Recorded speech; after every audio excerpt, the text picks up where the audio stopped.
So first I'm just going to tell you a little bit about my setup, and then, lights, please, thank you. Okay, so we own a 102-acre farm on Wellesley Island.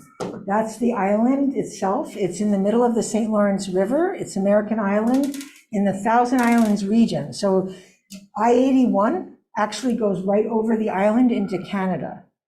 So we're in Zone 4, and the farm has been operating for 17 years. It was my retirement gig.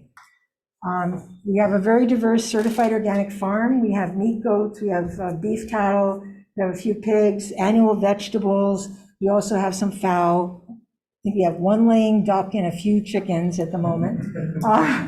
And we also give tours. We have a few campsites on our property, rustic campsites. We host volunteers year-round. We have some rooms in the house where they can stay, and we have events in the edible forest.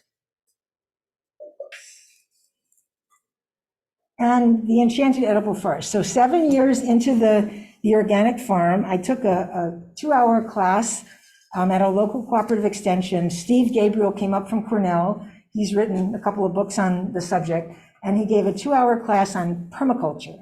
So I had never even heard the term before, but before he was done, the concepts made so much sense to me, I decided I was going to plant an edible forest. And I came home and I told my partner, Dave, I need a fence, because we have a lot of deer pressure on the island. I need a fence to keep the deer out. So he found a ½ acre that he could spare from his pasture. He's the animal guy. And he fenced it in for me, and that was the beginning.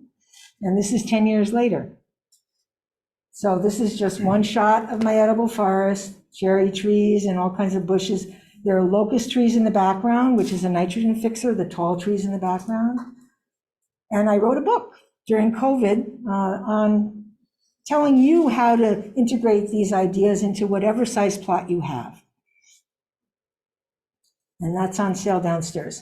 And just the bookseller wanted me to mention that I'll be there signing books after this session during lunch. Okay, so my objectives today are to illustrate over 20 nitrogen fixing plants describing the height level occupied. There are 7 layers in an edible forest, so we'll talk about all of them. Growth habit and preferred habitat, food value and other uses, landscape appeal, that's always very important to me, and the landscapers here I'm sure will appreciate that, and options for integrating. So I want, as we go through these different plants, I want you to think about your plot and think about which plants might work in what ways in the setting that you have. So some ways that I thought of just off the top of my head, they could be integrated in hedgerows separating fields. So if you have vegetables, you want to have hedgerows to attract your beneficial insects and birds and so on. And that's a great place to put nitrogen fixers. In silvopasture pasture plantings, they're very good forage for animals. Interplanted in fruit orchard rows and with nut trees to provide nitrogen for those food producing plants. Interspersed in berry rows, as rows or pathways in annual vegetable fields. Integrated in perennial flower beds, as ground cover below annual vegetables, as a component in cover cropping, and as a component in home landscaping. And of course, climbing fences or tree trunks. So there's a lot of applications. So please think about your situation and what might work. And if you have questions along the way, please ask them.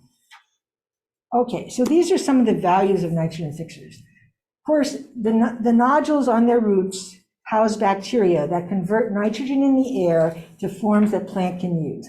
And it's a symbiotic relationship where the nitrogen fixer provides food in the form of carbs and sugars to the bacteria, and the bacteria do the transformation of the nitrogen in the air to chemicals that the other plants can use. So they also are pioneer plants preparing the ground for succession. So those of you with sand, this would be a good way to start because they're very resilient and hardy.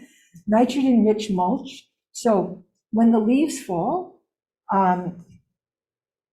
or the branches are laid on the ground, they're relatively high in nitrogen compared to other plants. So They provide a very nitrogen-rich mulch. And in my garden, I've got black locusts surrounding two sides of the garden. And when those leaves fall, they scatter all around the garden. And I just smile thinking, oh, all that nitrogen is going around my other plants.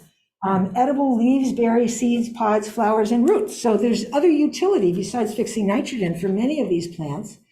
Animal fodder, and especially in times of drought. Most legumes and other nitrogen fixers, it doesn't hurt them to cut them, to coppice them or pollard them and feed that to your ruminants or other animals, especially in times of drought when the pasture might not be doing that well. So it's something to think about, to add a grove of maybe, black locust or some other nitrogen fixing tree that puts out a lot of growth fast so that you can cut that or even have the animals graze the lower branches. Beneficial attractors. So, they attract pollinators and other beneficial insects, birds, etc. Trap crops for aphids. I'm going to talk about a couple of observations I have in that realm. And vine trellises, hedges, and nurse plants. So we'll talk about all of those things. Okay, so in permaculture, you have 7 layers essentially. Overstory trees 30 feet and up, understory trees 10 to 30 feet. That's where most of your fruit trees will be. Shrub, woody plants 2 to 10 feet. Herbaceous 1 to 10 feet. Those are the plants that are perennial, but they die back in the cold months and then they grow back from the roots. Ground covers, roots, and vines. That's how I organize this talk based on those levels. So I'm going to start with talking about,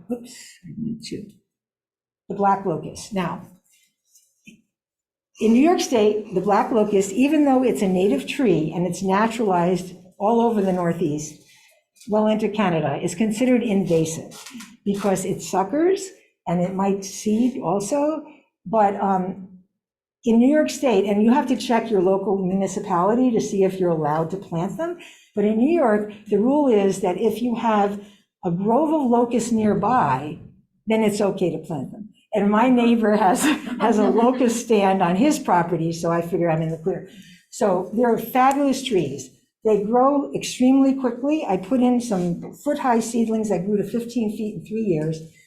They have flowers that attract beneficials, and they're also edible, the flowers are. They'll grow to be about up to 80 feet tall. The wood is very high in BTUs, excellent for firewood, and it doesn't rot. So it's great for fence posts. So, it's something you could grow actually for the wood value. It has a fairly open canopy because the leaves are kind of small. So it lets quite a bit of light down through as compared to maybe an oak tree. So you can put other things underneath and they still get some light. And what I do, if I have like a berry bush or a fruit tree underneath, I'll trim it up as high as I have to have some ambient light between the crown of the locust and the trees or bushes below. So there's plenty of light reaching the plants below. That's an example of using it for fence posts. I think it has, aesthetic value when it's in flower. It's a pretty tree, and then even in the winter, all those seed pods are hanging, and when the snow lands on them, it looks really nice. So, I just like the tree. You guys have experience with black locusts? Anyone? Yes. Yeah, good or bad? Well, I have it as fence post. There's a black locust lumber yard in somebody grows who sells nothing but black locust. Oh, that's amazing. But then I found out that I could get it for free off the forest floor. Oh, wow. Yeah, no, that's great. That's great. So a very, a very resilient tree. Yes. I have experience with it starting out near the edge of a garden and then growing into the garden with those suckers, and it's hard to get out. Yeah. So do you keep it a certain distance away from where you want to grow vegetables? I don't have it growing with vegetables, but it's producing nitrogen for those vegetables. Think about that. Mm-hmm. But anyway, I have it in my edible forest, and it does sucker, and if I don't like where the sucker is, I just cut it down or break it off when I see it. Mm-hmm. And in one case, I let the sucker grow because I thought it was an advantageous place for a locust tree. Mm-hmm. So I do have a neighbor who's an organic farmer who has a grove of locusts right next to her vegetable garden, and those little shoots are growing up in the vegetables. I think if you just if you don't let them get too big and you trim them as you're working the vegetables, when you cut a nitrogen fixing tree, it trims its roots naturally, to kind of, and that's when all the nitrogen is released. So it actually would be a positive thing to be pruning those out periodically. So you have to view it as a positive thing, and then you'll be happy, right? Okay. I want to show you, okay, so here's some more. Now, purple robe locust for you landscapers. This is related to the black locust. It doesn't get quite as big, it doesn't have the thorns, and it has these beautiful purple flowers. So I bought it from a nursery, but they're gorgeous trees, and they have all the benefits of the black locust, but just a prettier flower and not quite as large, not quite as tall. American redbud. So the locust I mentioned is native, right? The American redbud is native also. It's an absolutely gorgeous specimen tree. It has those beautiful heart-shaped leaves. It is covered with pink blossoms in the spring, which are edible. The seed pods also are edible when they're in like a pea pod form. And it fixes nitrogen. It'll grow to be maybe 20 or 30 feet by 30 feet. So it has a nice broad rounded canopy. The trunk is beautiful. It's like a vase shape and a dark color. So even in the winter, there's appeal from my standpoint. And just a beautiful tree. It fixes nitrogen. So, and then the honey locust. So that's another native tree that fixes nitrogen. You want to get the thornless variety because the thorny ones have these dagger-like thorns that you don't want to have in your garden. But like the black locust, it grows quite tall, but it has a much broader canopy, which can be like to 45 feet wide and rounder. The black locust canopy is maybe 30 feet wide. Has those fine leaves that let a lot of light in. It has, those are the flowers, and the pods are actually huge. They're like this, they can be this big, and they're dark brown. A lot of people see them, feel they're a nuisance, but they're actually excellent fodder for your animals. It's called honey locust because when those pods are green, there's a very sweet substance on the inside, and you can scrape it out and eat it. Tastes like honey. So I actually incorporated these later in my garden. I already had the fruit tree layer, the understory layer, and I decided I wanted to put some nitrogen fixers that would be above that. So I planted some honey locusts like 40, 45 feet apart amidst my fruit trees. And as they grow, I'm trimming them up so they'll be over the fruit trees, and it seems to be going well. I've also placed them as nurse trees. So here's a sweet cherry, and to the north of it, I have a honey locust. So that honey locust will do a little protecting from maybe cold winds, but also provide nutrition for that sweet cherry. Now we're going to move to the understory layer and the shrub layer. So that's a green alder. So the green alder is a native bush or tree. It can grow to maybe 20 feet. It loves to grow on the borders of swamps.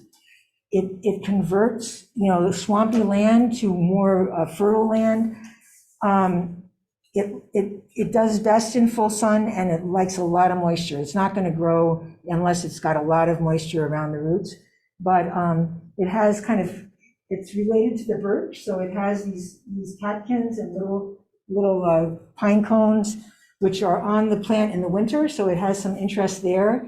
And I have a section of my garden where the water table is really high, and this is one of the nitrogen fixers that I put there because it can tolerate those conditions.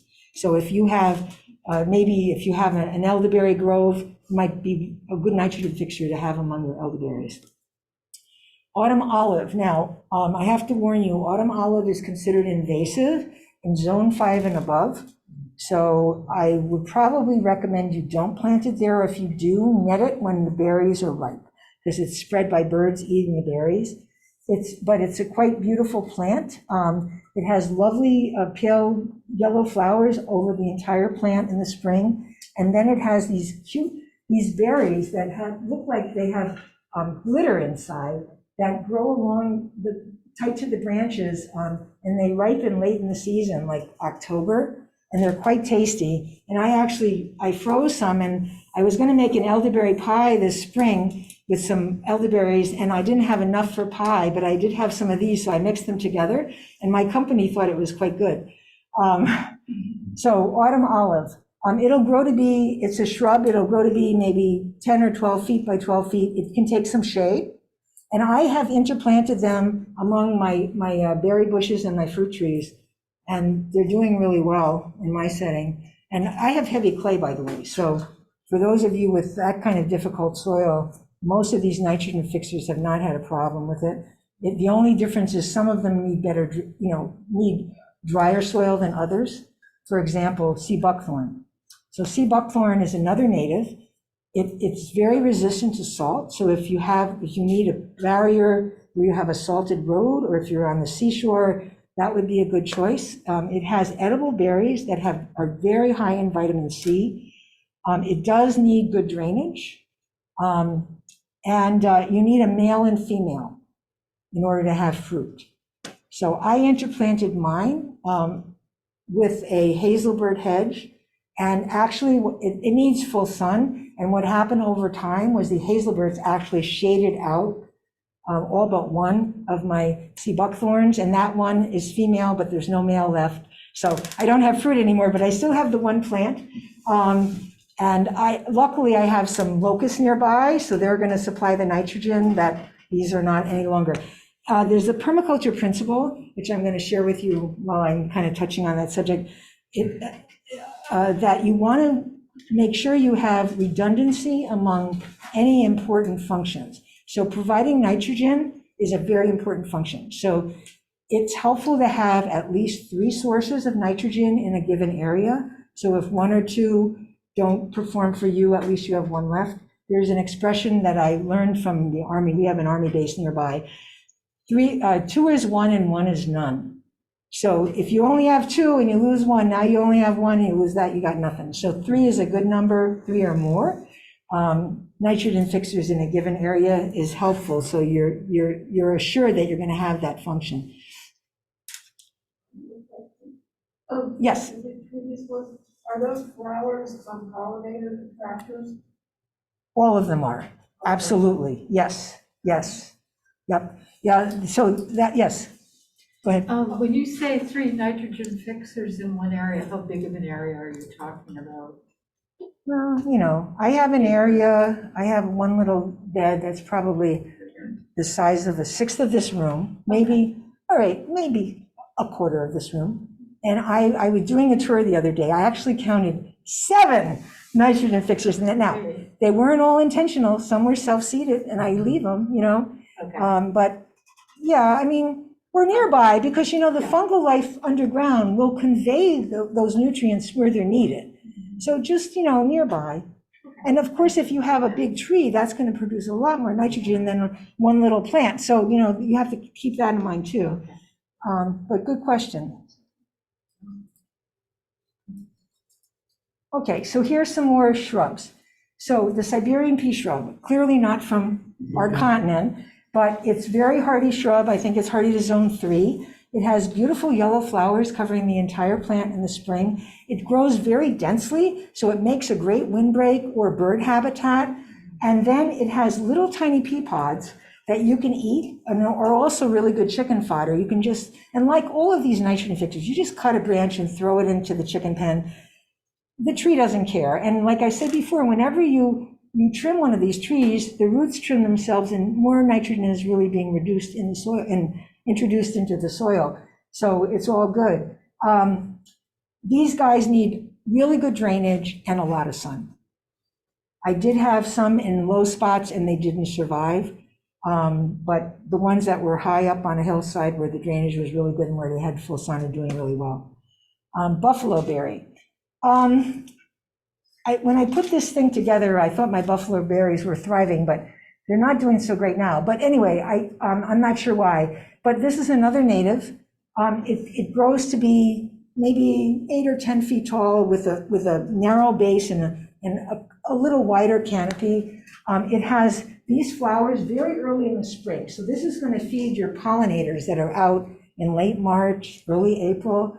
And then it has edible berries that are better processed. But it's got those silver gray leaves and has a lot of thorns. It's actually quite a specimen tree. Everybody who comes to my garden says, oh, what are those? You know, they notice them because they're different.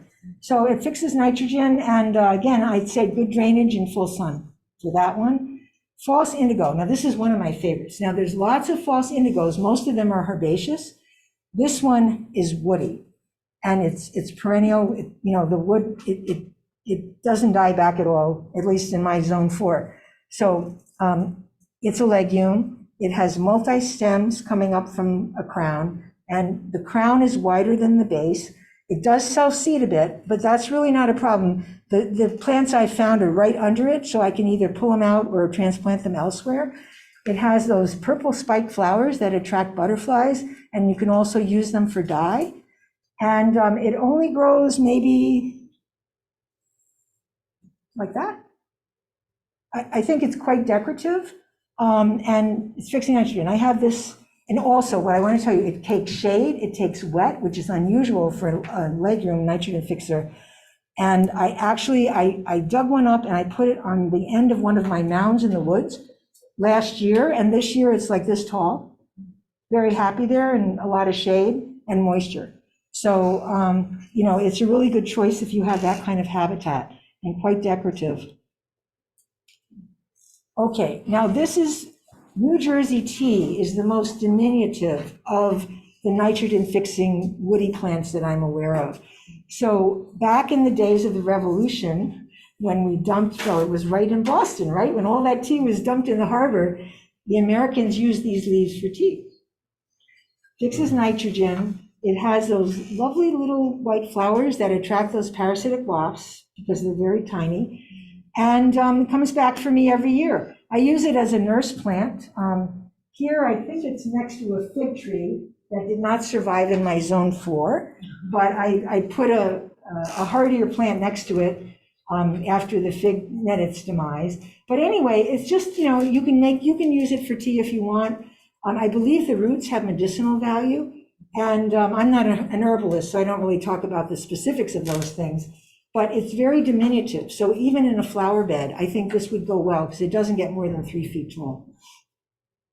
The gumi, this is not native, but it's a cool bush. It's not invasive. It's similar in growth habit to the autumn olive I talked about in the former slide, but it's not invasive. It doesn't grow as large. It'll only grow to around 6 feet wide and tall. It has those same kind of pale yellow flowers all over it in the spring. And then it has edible berries that mature. Probably, I had them one year. Last year I had just an amazing harvest of those.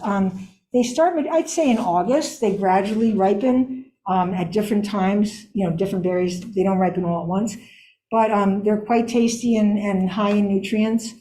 And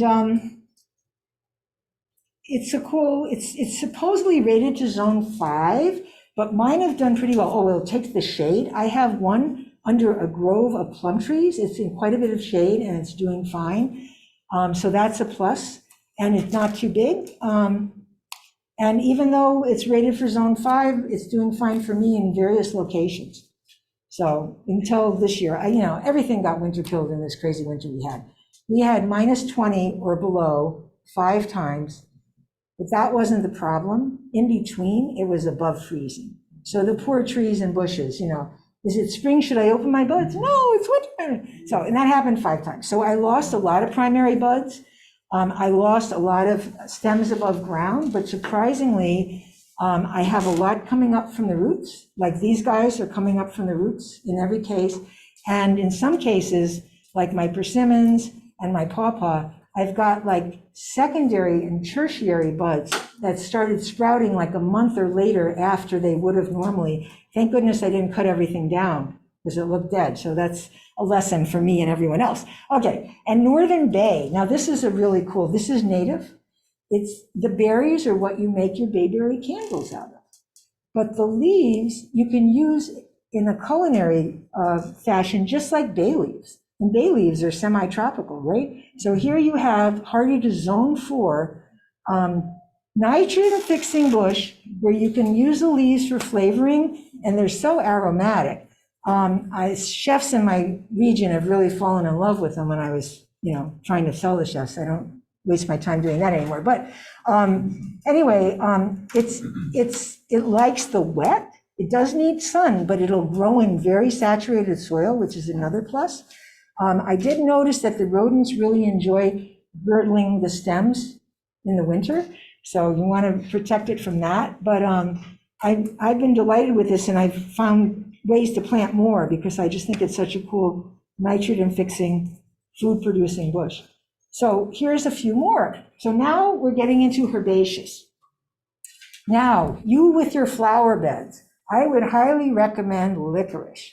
So it's the root of the licorice that you harvest. I haven't planted them for flavor. I haven't planted them for that reason. I planted them to fix nitrogen because I don't want to disturb the soil. I mean, I did dig up one. I had an herbalist come and I dug up one root. But basically, what's so cool about these is, though they sucker underground, and every spring they come up in unexpected places, a spike, just a vertical spike. So they're not going to shade anything, but they'll be producing that nitrogen. So I would think in a perennial flower bed, you don't want shade, but you do want the nitrogen fixing quality. So these are great. And I started them from seed that I bought from Fedco, and I think Fedco rates them as zone 6, but they've come up for me every single year. So, what can I tell you? I just think they're really good if you want a nitrogen fixer in a place where you don't want any shade, and something herbaceous, that's not going to be over anything. Milk vetch is another one. Now, I bought this seed from Fedco also. So it's also known as astragalus. It has a lot of medicinal value. The flowers attract beneficials, and this particular variety, most milk vetch grows vertically. This particular variety spreads out like a big wagon wheel over the ground, maybe 6 feet wide. So it forms a really good ground cover while it's producing nitrogen. It does like sun. It can tolerate some drought, but it does like, good sun. But I've started these from seed, and I put them, I created a new bed around my 4 pawpaw trees, and I put them in the ground cover, and they're doing great. The pawpaws aren't huge yet, so there's not a lot of shade there. And lupin. So this is another native, wild blue lupin. I could see this as a row in a vegetable garden. Like dedicate a row to the lupin. It attracts beneficials, but not only that, and it fixes nitrogen, but not only that, but I've noticed it's a trap crop for aphids. When the flowers turn to green pods and there's that little green tip above, I've seen aphids congregate on that tip. So if you have an aphid problem in your garden, put some of these, or interplant them if you want. They're perennial, and they will self-seed, and they do need sun. But you may find that they attract the aphids away from everything else. So yeah, lupin. Okay, now here's some legumes. So bird's foot trefoil. This is not native, but it's naturalized everywhere. It's called bird's foot trefoil because the seed pod looks like this, right? 5, like a bird's foot. It fixes nitrogen. It's very tolerant of drought. Of course, anything flowering is going to attract pollinators and some other, beneficial insects. It likes to grow in the cracks between the stones in my stonework. So, it's quite tolerant of drought.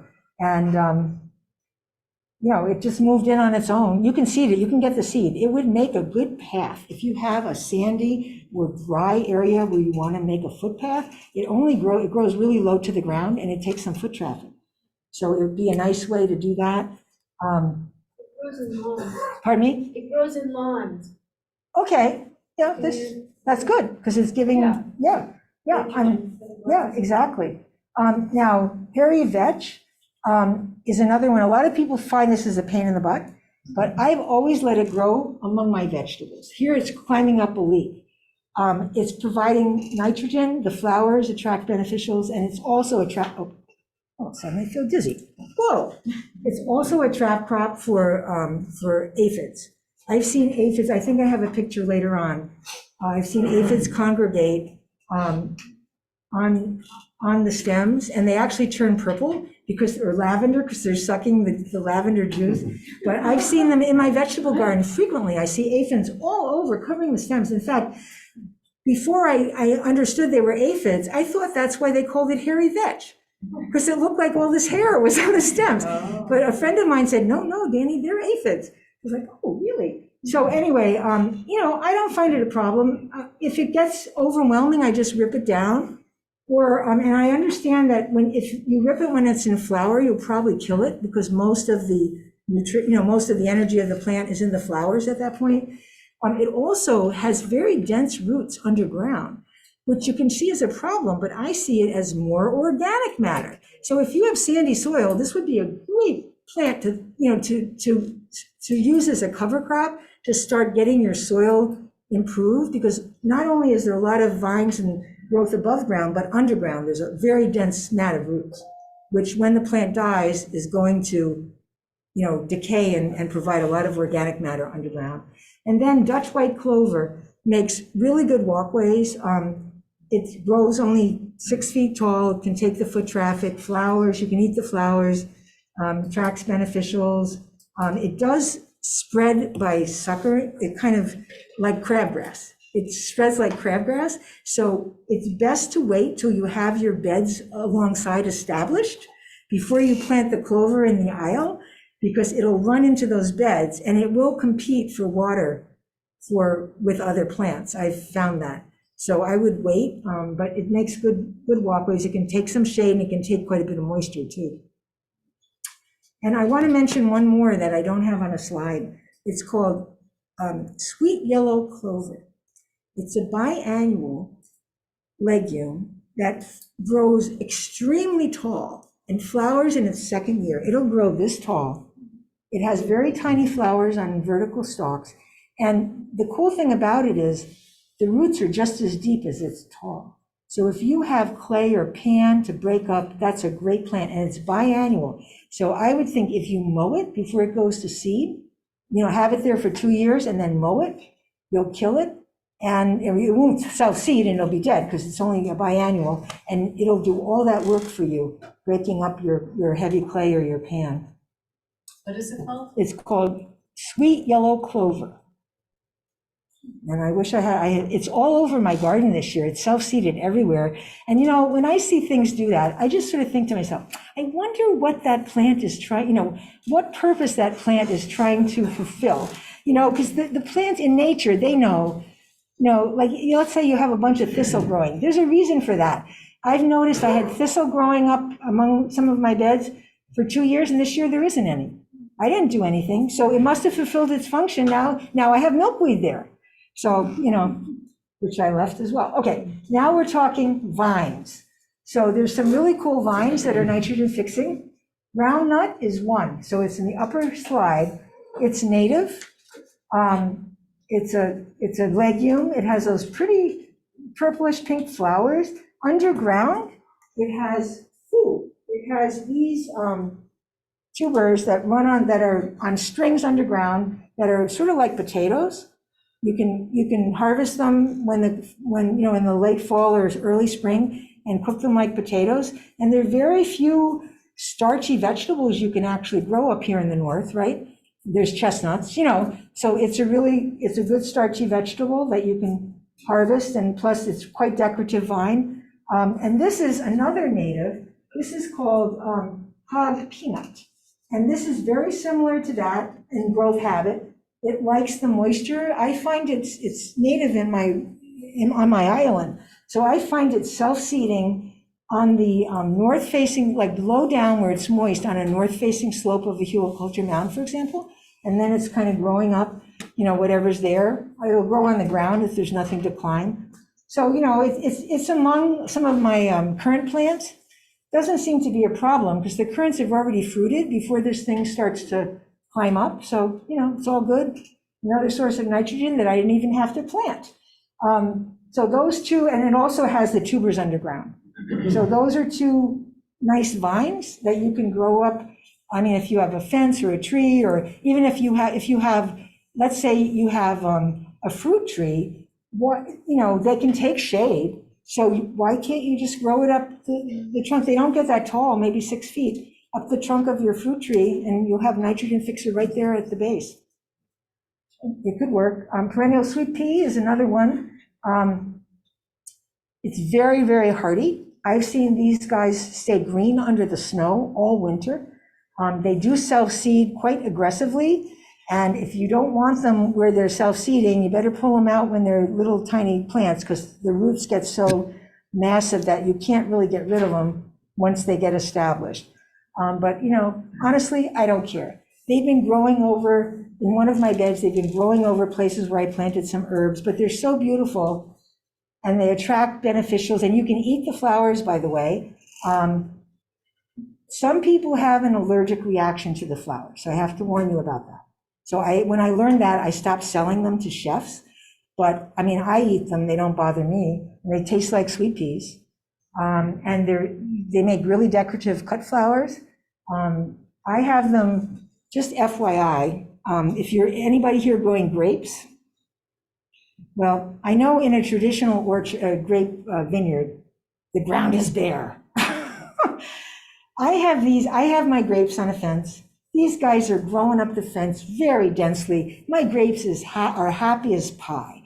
And when it's time for the grapes to ripen, if these guys have blocked the sun, I just rip them down and I throw them somewhere for mulch, or I feed them to my goats, because they're very nutritious. They're nitrogen fixing, a lot of protein in all the nitrogen fixers. So goats need an exceptional amount of protein, so it's really good food for them. And, it's no problem at all. So they're very pretty and perennial. And then wisteria. So wisteria is a very decorative vine. There's 4 different kinds. I made the mistake of buying Chinese wisteria. There is an American wisteria that's native, that's not quite as aggressive, and I would definitely recommend that if you want to go here. No part of the plant is edible, but the flowers are quite pretty. It does produce nitrogen, and it fulfills the vine layer. I have some growing up, some trees, which I cut them back periodically because they can take over a tree, but you can just prune them back and then they'll come up again, so you can control them that way. I have Chinese ones. Mine have not flowered yet, but hopefully someday they will.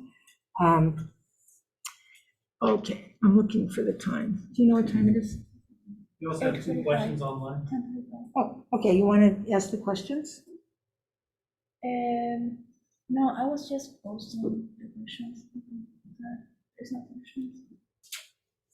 Huh? There's not questions? Okay. No. All right. What time is it? 10:45. Okay, so I think this is my final one, I'm not sure, but anyway, hyacinth bean. This is an annual. And it's really, it's self-seeded once in my garden in a very beneficial spot where there were rocks all around and a mild winter. But I show it to you because every part of the plant is edible.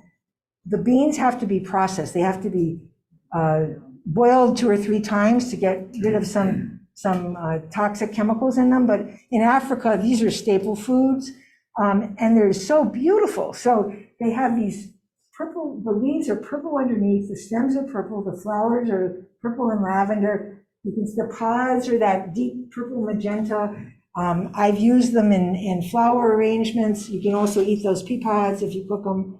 And, I just think it's a beautiful plant. So and it fixes nitrogen. So I thought I'd mention it. And then we're going to talk about different functions of nitrogen fixers. So this is a locust that after 3 years was big enough for me to plant an akebia vine at the base of and let it use it as a trellis. I've also used the branches of locust as I trim them up to guide other things onto trees that I'm going to use as a trellis. So this is a wisteria vine, and here's some grapes that I'm guiding with the locust branch up to a lower branch of the tree that I'm going to train it on. As nurse plants. So a nurse plant is a plant that provides shelter or extra boost of nutrients to another plant. So here's just some examples. I used the green alder as a nurse plant for an American plum because I felt that the plum and the alder would both be okay in the same habitat. Down here, I mentioned this before, the New Jersey tea I use as a nurse plant for a fig, and then a subsequent mulberry, a small mulberry bush. Here, I've got in the center top on the right, there's a Siberian pea shrub as a nurse plant for a weeping mulberry. So I put that to the north of the mulberry. The mulberry, I trained the mulberry to start weeping about this high, and as it started creating some shade, the pea shrub died, which is fine. It served its function, and now the mulberry is very healthy because it had that nurse plant. Down here, I'm not sure what that is. I'm going to skip that for a minute. Over to the right is a honey locust as a nurse to that cherry tree. Yep, the cherry is very small in this picture. And I shot it from this angle. And then, what is that? Oh yeah, okay. That's an autumn olive nursing a Illinois ever-bearing mulberry. So it's to the north of the mulberry and providing some nutrition and shelter. And by the way, behind that is a mushroom, is a stump of an elm that I inculcated with mushroom spawn. And both of those bushes are providing shade now for that stump. So I don't have to put a paper bag over it anymore. And then as hedge plants. So I mentioned that, if you have a vegetable garden, it's really good to have some, hedgerows surrounding it, breaks the wind. Because wind takes heat away. I mean, traditionally, that's what all the farmers did. Also, they attract birds and beneficial insects that can take care of some of your pests.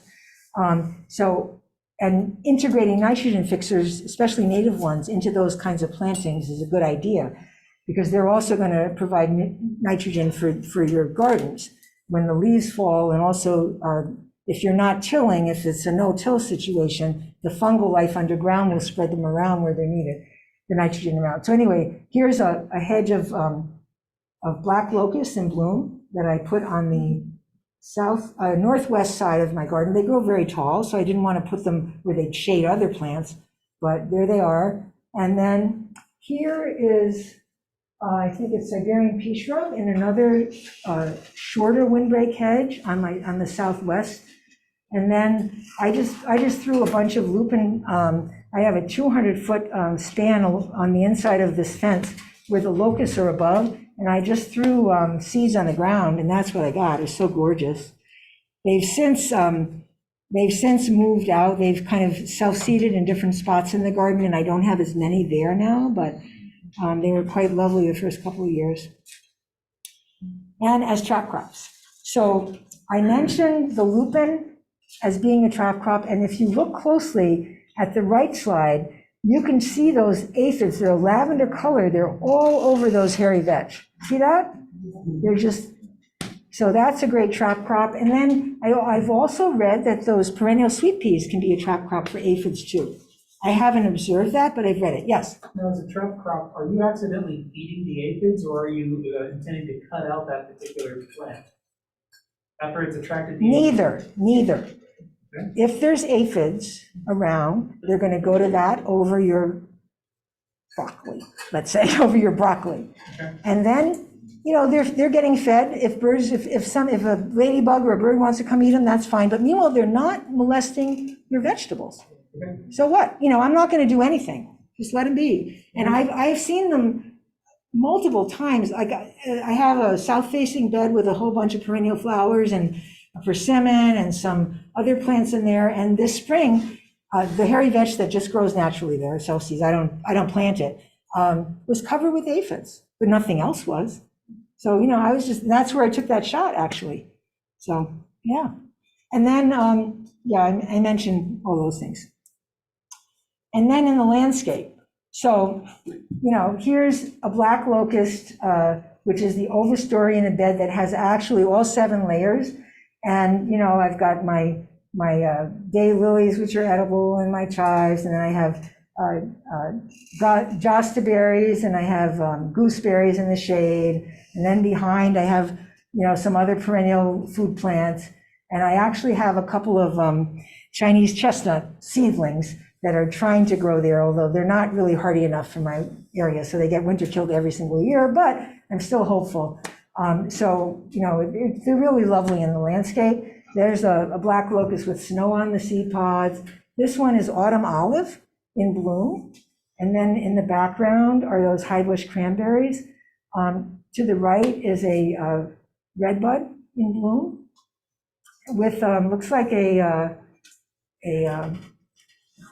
clove currant bush at its base. So they make really nice, that's just a few examples of how nice they can look in the landscape. And there's the big one of the one you just saw. I love that shot. Yeah. And thank you. So I wonder, while I was going through that, if some of you thought about some applications you might try in your own setting that you might want to share. No? Yes? Not in my garden, but my parents have a house near a marsh, and they're not allowed to plant anything that isn't native on the hill in front of their house. So when you mentioned the seed buckthorn, I was like, oh, this is great. It's edible. It will take up the entire hill, keep it intact, and it's salt tolerant. So when the tide comes in, it's not going to get salted out. So. Let me, could you turn the light on for a second? Let me double check that. I don't want to mislead anybody. I just want to make sure that is in fact native. I'm not positive.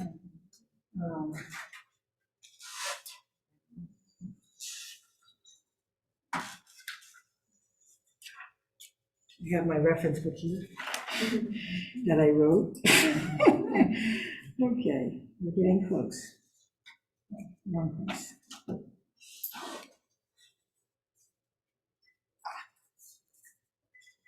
No, Northern Europe is the closest. Sorry, not going to work. Apologize for that. But you said it's near a marsh on a hillside? Yeah. Is it very sunny? Yes. What kind of soil? Sandy.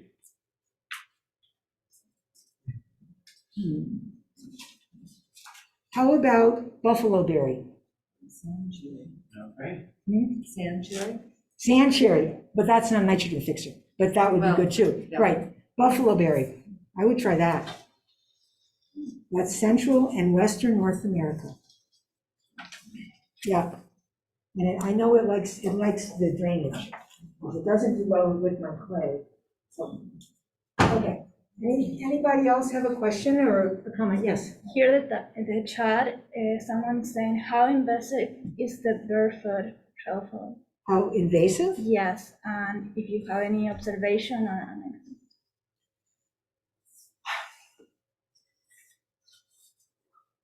It hasn't presented any kind of problem for me. I mean, nitrogen fixers are opportunists. So if there's a spot where they would thrive, they're going to move in. But in an edible garden, which is like modeled after a forest edge, it's modeled after a natural combination of plants. If I see bird's foot trefoil in the cracks in my stone or on the corner of a bed where it's nice and warm and sunny, I'm grateful because it's producing nitrogen, it has pretty flowers, it brings some color, and it's one of the few things that'll bloom in a time of drought too, because it's so drought tolerant. So I just, I think, well, lovely. But it's a different attitude. I mean, and it's not competitive. I don't think it's competitive even with annual vegetables. Not like the Dutch white clover. That's kind of competitive. I think it'd be okay even as a ground cover, but it does need a lot of sun. But if you have an annual vegetable with a lot of sun coming down to the ground, it might work there too. So that's my answer. Is there another question? Yes, sir. You grow comfrey at all? I do. Russian comfrey. Russian one. So it has sterile flowers, so it doesn't self-seed. You just propagate it by taking No, a I chunk of the. had worked in an orchard where they bought one plant and now is. Yeah, you have to be careful with comfrey, but if you There's get. also a low-lying ground cover spreading one. Pardon me? there's a low-lying one that spreads, Uh-huh. it's pretty easy to control. Is it? I'm not familiar with that. I'm only familiar with the Russian comfrey, which is pretty big. Yeah. So I was careful. I didn't plant any in my garden until the 4th year because I knew once I put it in, I wouldn't be able to get rid of it. So I wanted to be sure that the spots I put it were where I wanted it. So, but it's doing really well there. Other comments, questions? Yes. Your book shows us like the different plants that is native just to here. Like if you wanted to do this with like your nitrogen fixtures, all native plants to this land. You mean- Would your book show that? Do you mean Massachusetts? Yeah, like Massachusetts or Connecticut. Well, it'll tell you Northeast US, for example, which would include Massachusetts and Connecticut.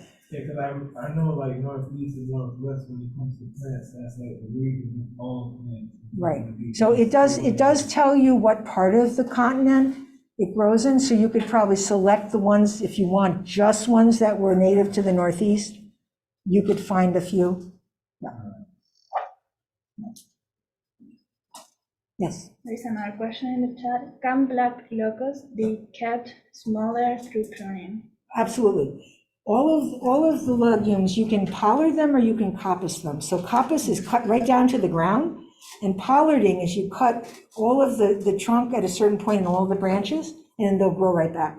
I know on my island, there's a property in one of the summer colonies where they have honey locusts, like along the roadside, and a couple of years ago, they pollarded them. They cut them back to maybe 10 feet, cut all the branches off, and of course they're growing back beautifully, but they cut the height that way. And in Europe, they actually, this is traditional, they extend the life of trees by doing that. It's a way to actually make them live longer than they would without any human intervention. So, yeah.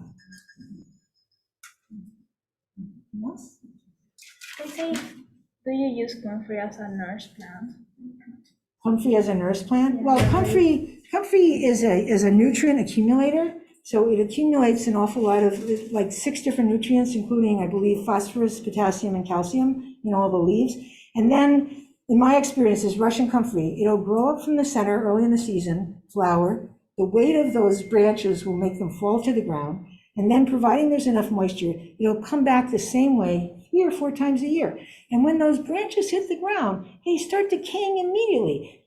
I have some that cascade over the rock. So there's no soil and they're decaying already. So all of those nutrients get released quite quickly, to all of the soil life that converts them into forms that, the other plants can use. You Yeah, can actually cut them, spread them. you can cut and drop them too. And they'll grow right back. Oh, You yeah. can do it So 2 or 3 times. yeah, you can do that, or what I do is when the branches fall down, they're already half decayed, I cut them and drop them and let the rest grow. But, yeah, and I've seen hummingbirds come to the comfrey flowers, so cool. So, yeah, but my nurse plant, which I put in my nursery, the first one I bought, before I started chopping it up and transplanting it, the top of the root was literally this big after 4 years. So imagine how deep that root goes if the top is like 2 feet wide. So It goes yeah, down quite a bit. I'm sure it does. Yep. So yeah, you can just cut and drop them, but if you scatter them around your garden, then the soil life will pretty much take care of that and move it. If they're spaced out, peppered around. Yeah. But that's not a nitrogen fixer.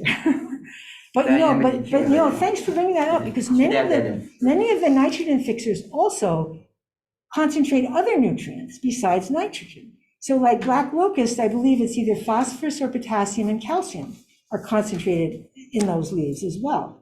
So, again, when they fall, they're providing that to all the other plants. Any other comments or questions? Yes. What time of year would you sow that bird's foot trefoil seed for a footpath? I don't know. Look it up. No, I don't want to mislead you. Okay. I'm not sure. Not sure. Okay, but I know most of the clovers, you don't want to wait too late because the young plants can't take the winters. So they need to be established to survive the winter. I noticed that with the with the Dutch white clover. I planted it late one year and it germinated, but it didn't survive. Didn't survive, Yeah. so probably early September. Yes, I have a lot of mullein that volunteers in my garden. I don't know what that is. I'm not familiar with that. Okay, it's a native, No, go ahead, you can still well, say it's it. a nitrogen fixer, I just was wondering if you had anything to say about it, but you're not. I don't. Does anybody know about mullein? Yeah, it's kind of an ancient weed, and it's got a grayish-green furry Felty. leaf that grows in a big stalk and makes a Uh-huh. little yellow flower on top. Long spike. We got It's right. Or a little spike of it. Is it a, It's a It's a European. native. is it perennial? It's a native plant. Biennial. Biennial, I thought so, biennial. Well, it's a couple of things just from what, I think I have some growing in one of my gardens. They just grew and, they're producing a lot of organic matter. Those leaves are pretty big, right? So you're getting a lot of organic matter. The flowers attract butterflies. I've observed that. And if it only lives, and it's gotta be a nutrient accumulator. It's gotta have a really deep taproot. Believe it, somebody looked it up when we were on tour on one of those things. And she said, oh, it has medicinal value. So there's all these things. And then it dies after 2 years, so what? I mean, I know, I'm just so relaxed about this stuff now. The more things I see spontaneously growing in my garden, the happier I am, It's like, oh, they're happy here, yes. Do you associate thistles with any particular soil problem? I'm sure they are, but I don't know specifically what that would be. Does anyone? And there's different kinds of thistles too. So, does anyone know the answer to that? Sorry. Good question. Sorry, I don't know. Yes? I just wanted to mention that autumn olives, it smells wonderful.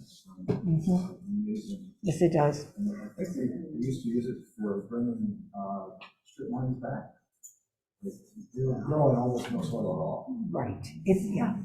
Yeah, but that's why That's they planted it along highways, I think, and it just spread. All of these pioneer plants, whatever, they're looking for an opportunity. So if you have a well-established woods, they're probably not going to move in. But if you're logging in there or you're developing and clearing the land, that's when you're going to have a problem.